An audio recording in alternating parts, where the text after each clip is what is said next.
Hey, everybody, this is Dave and Robert with the Southern Fried Podcast. We just wanted to come to you for a few moments and ask those very important, pertinent questions. And I've got one for Rob right now.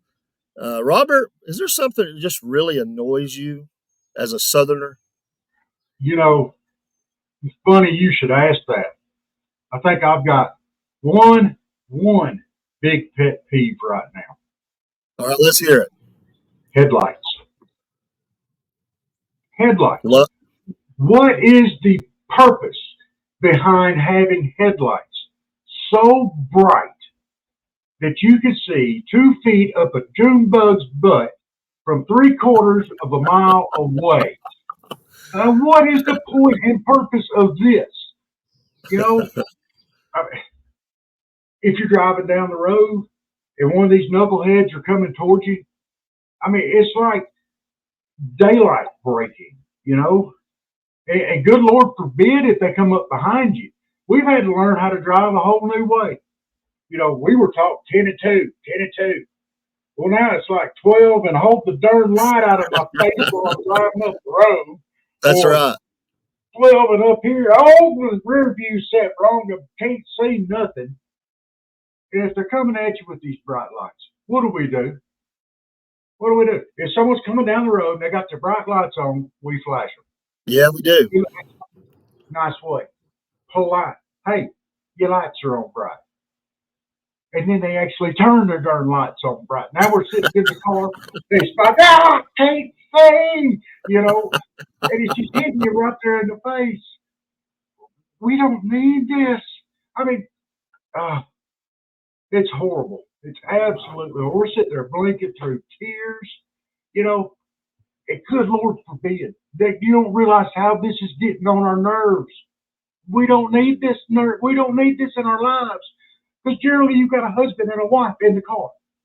If the husband's driving, he can't see nothing, you know, and the wife knows he can't see nothing because let's face it, for all you husbands out there, how many times have we stood directly in front of the refrigerator looking at the ketchup going, hey, baby, where's ketchup? She knows we can't see. She knows. There ain't no doubt in her mind. And the husband, he knows she can't see because he can't see. He's breaking through tears. But he can plainly see the ditch beside the car that it's getting closer and closer to. Y'all, we don't need this. Yeah, Joe. This Hey, is Rob, something I can't take. I You did know, that. I had an old boy coming at me straight on one time. This has been a long time ago. And I thought his lights was too bright like that. So I did flash him just like you said. Well, he not only went bright light, but I didn't know that he had about 15 other lights on his truck. He turned them all on. It was like a 747 coming at me. I couldn't see nothing, man. I said, "You win." I tapped out. that's amazing, though. The fog light thing is kind of amazing. And I like to say I've never done that. But that's amazing. You know, flash me here. Let me flash you back. You know, but these lights, I mean, what do we do? Do we need to get sunglasses for their headlights so it's kind of dimmer coming out? I mean, tinted windows on the side view or the side view mirror. I mean, come on. If they pull up behind you, and these trucks are the worst because they'll pull up in behind you, and your whole car is lit up because you're lowered them, and it's just shining straight. Like, hey, honey, here's that Tic Tac in the floorboard you threw at me 2 months ago. I found it. I mean, you. Hey, I think we probably all got pet peeves about driving. And while you were talking, I was thinking about one of mine. If you got one, I got to have one too. Which Absolutely. that is a good one. That is a good one. I was thinking about the people that stop to turn and they're not in the turning lane; they're in the drive lane. You're going 55 miles an hour, and they put their signal on, so you think, oh, they're getting over. So you're just trying to time that so don't have to lose speed. And the next thing you know, they just go all stop. And they're sitting in the drive lane, and there's a turn lane there, and it's almost like you're trying to figure out, am I in the wrong here? What's going on? Like, I mean, I thought that you should be in the turning lane. It's like they're rewriting the rules of traffic right before your very eyes. And then everybody else behind you who has to slam on their brakes, of course, they're laying on the horn, and some of them think that it's you. because maybe you got a bigger vehicle and they can't see the car in front of you because it's usually some little small sedan. They take the most risk in front of people. They'll just stop and cut you off and everything. So they don't see the little subcompact. They see your bigger truck or van or whatever it is. And so you're getting told you're number one. You're getting, the horn blowed at you. People are pulling out, and calling you stupid and other names we can't repeat on here. And so, yeah, it's a pet peeve of mine. I get real frustrated when I see that happen. It's not often. It's not often. And I would love to tell you, Robert, and our listeners, I would love to tell you that it's Yankee drivers. But unfortunately, we do have some Southerners who do that. And, looking back on the way that you put it there, if it's somebody in a small car and they're not getting over to the turn lane, what if it's somebody that you know and they just stop right there just to mess with your head, Well, you know what we say in the South, I mean, whether it's somebody you know or you don't know, you get, we got to be honest, we get a little road rage. I mean, you feel it, you get angry, but being a good Southerner, a gentleman, we just give them the universal, bless their heart. Yeah, I mean, that's kind of the way we say it, bless their heart. Well, if I ever get the opportunity to do that to you, I'm going to do it. And I'll probably go by scream, "You're number one." Yeah, I've been told that a few times. What? No.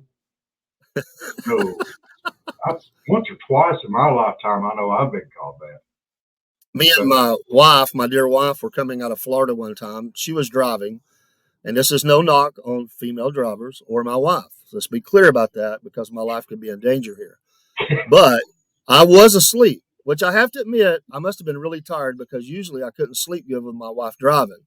And again, that's not a knock at her driving or the fact that she's a female. Let's be very clear about that.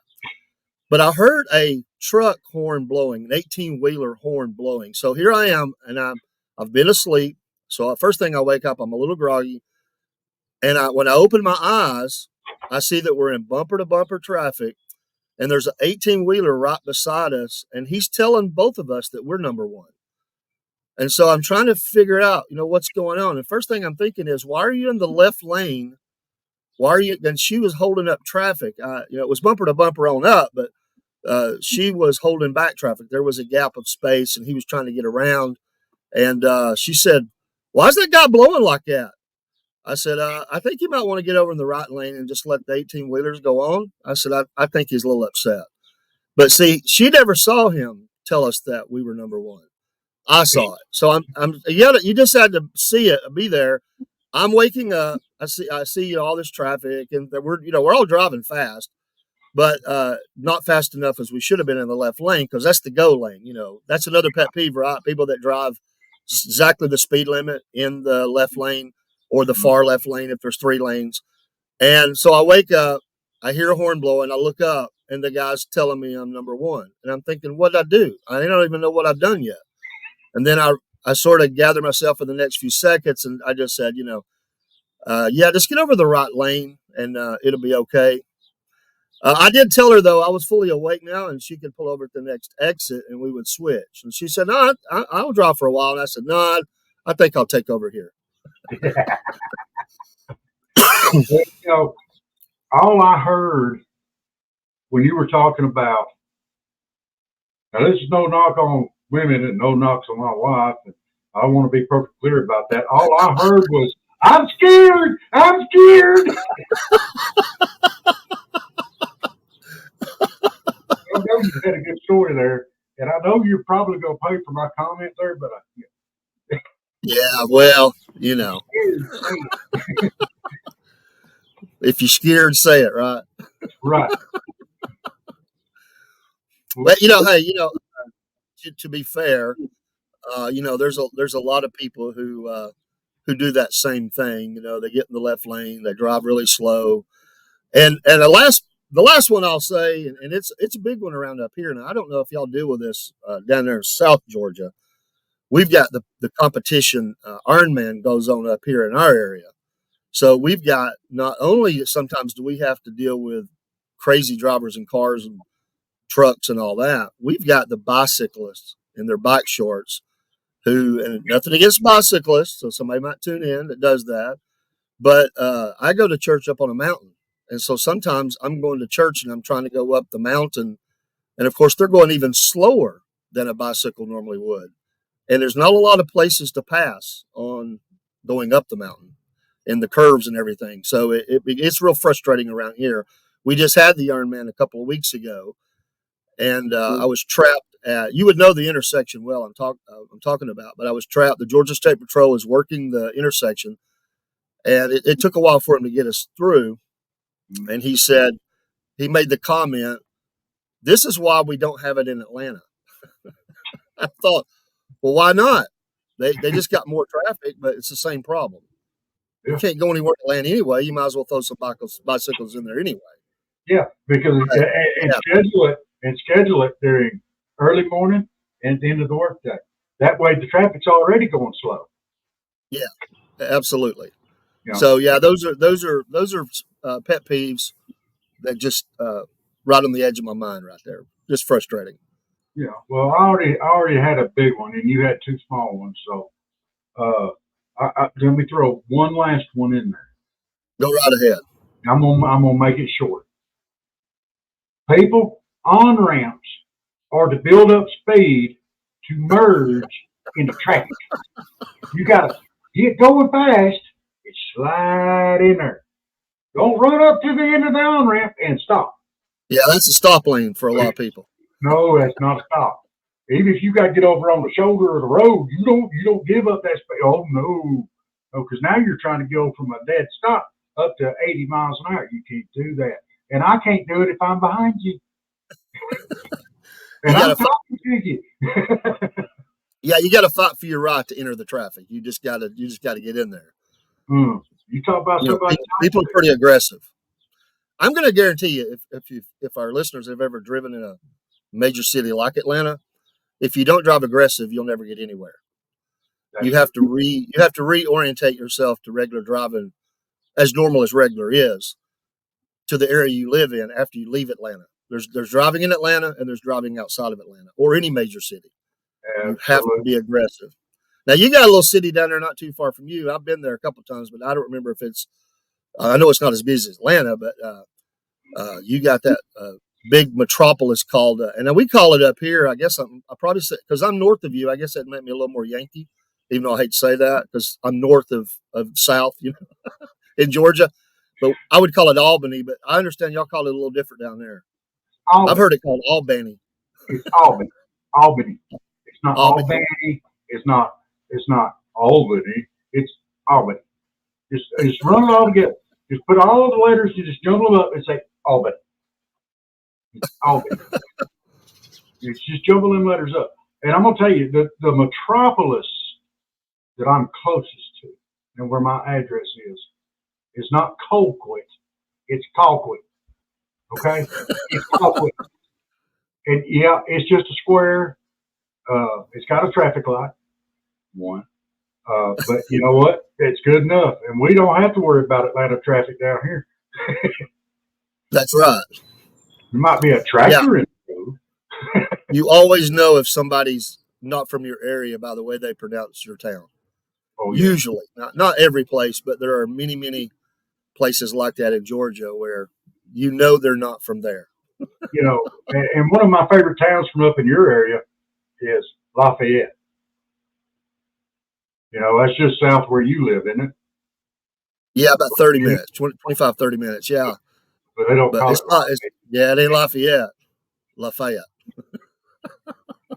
And I just ticked off a whole town in North Georgia. Oh, I know. Well, and some might even say AKA Hicktown. Hicktown? I have heard that. But if anybody from Lafayette's listening, I didn't say that. That's what I've heard. Actually, I've heard that from people that live there. Yeah. They call it Hicktown. Some people. Okay. Well, now we've upset a small town in North. Oh, I know. The email letters and cards and be coming in now. We've done it now. All right, Southern Podcast on the march. That's right. So let's go ahead and call that then. This is just a short video we want to put out there for you guys from the Southern Fried Podcast. And God bless all of you. We love y'all. And y'all have a great, wonderful day, and we hope you enjoy it. Love you guys. Absolutely. Good evening. See you, Rob. Bye, dude.